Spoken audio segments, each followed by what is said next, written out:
TV9 मराठीमध्ये आपल्या सगळ्यांचे स्वागत। मी निखिल आणि महत्त्वाची बातमी, सुनेत्रा पवारांच्या उपमुख्यमंत्री पदाच्या नावावर आता शिक्कामोर्तब होण्याची शक्यता व्यक्त केली जात आहे। तर दुसरीकडे राष्ट्रवादीच्या सर्व आमदारांना उद्या मुंबईमध्ये बोलावण्यात आल्याची माहिती सूत्रांकडून मिळते। उपमुख्यमंत्री पदासंदर्भात एकमुखी निर्णय घेण्यात येणार अशीही माहिती मिळत आहे। दादांच्या अकाली निधनानंतर रिक्त झालेल्या उपमुख्यमंत्री पदासाठी मुंबईमध्ये राजकीय हालचाली वाढल्या आहेत। गुरुवारी सुनेत्रा पवारांना भेटलेले नेते प्रफुल्ल पटेल, तटकरे आणि भुजबळ आज वर्षावर फडणवीसांना भेटले।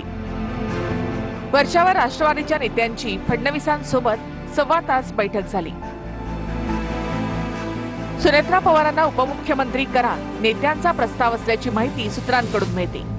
दादांच्या खात्याबाबत राष्ट्रवादीने दावा केलाय।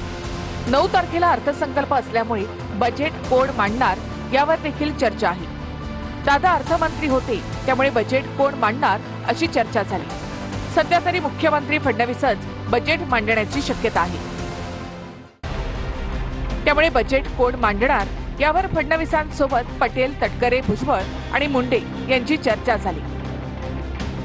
तुर्तास तरी बजेट फडणवीस मांडतील अशी चर्चा झाल्याची माहिती आहे। राष्ट्रवादीचा राष्ट्रीय अध्यक्ष कोण होईल आणि इतर पक्षांतर्गत घडामोडींवर लवकरच निर्णय व्हावा अशी फडणवीसांची अपेक्षा आहे। दादांकडे जी खाती होती ती खाती राष्ट्रवादीकडेच राहावीत असं मत राष्ट्रवादीच्या नेत्यांचं आहे। आता सुनेत्रा वहिनीशी पण बोलावं लागेल की नाही आम्हाला त्यांच्या परिवारची पार्थ पवार आहे, जय पवार आहे, सुनेत्रा वहिनी आहे, त्यांच्याशी पण बोलावं लागेल। आम्ही त्यांच्याशी बोलणार आहोत।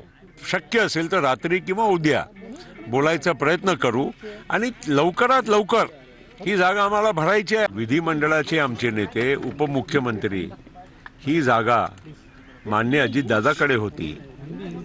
त्या जागेचा उद्याच्याला आम्हालाही निर्णय करावा लागणार आहे।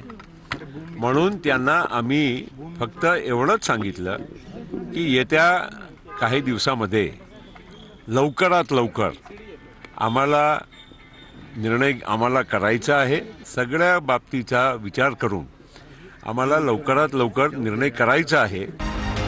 राष्ट्रवादीच्या नेत्यांमधून सुद्धा सुनेत्रा पवारांना उपमुख्यमंत्री करण्याबाबतचा सूर पाहायला मिळतो।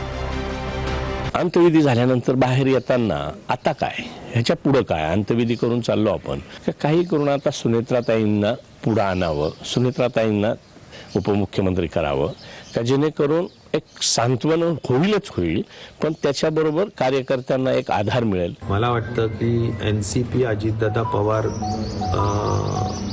पक्षाच्या दृष्टिकोनातून निर्णय जो घ्यायचा असेल तो पवार परिवार घेईल असं मला वाटतं। पवार परिवार पूर्ण त्या बाबतीतला योग्य तो निर्णय घेईल। सुनेत्राताईंना जर ते उपमुख्यमंत्री होत असेल तर पहिली उपमुख्यमंत्री महिला होते आहे, त्याचा निश्चितच आम्हालाही आनंद आहे।